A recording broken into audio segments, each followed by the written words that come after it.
Não acumuleis para vós outros tesouros sobre a terra, onde a traça e a ferrugem corroem, e onde ladrões escavam e roubam.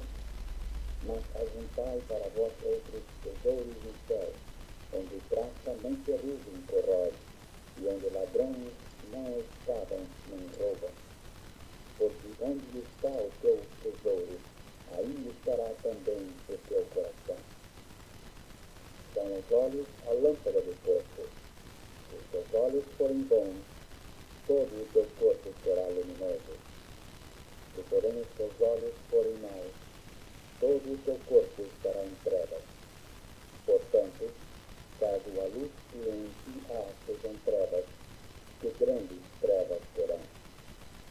Ninguém pode servir a dois senhores, porque ou há de aborrecer-se de um e amar ao outro, ou se derrotará a um e desprezará ao outro.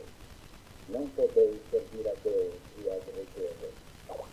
Por isso vos digo, não andeis ansiosos pela vossa vida, quanto ao que haveis de comer ou beber, nem pelo vosso corpo, quanto ao que haveis de vestir. Não é a vida mais do que o alimento, e o corpo mais do que as vestes? Observai as aves do céu, não semeiam, não colhem, nem ajuntam em celeiros, contudo vosso Pai Celeste as sustenta. Porventura, não valeis vós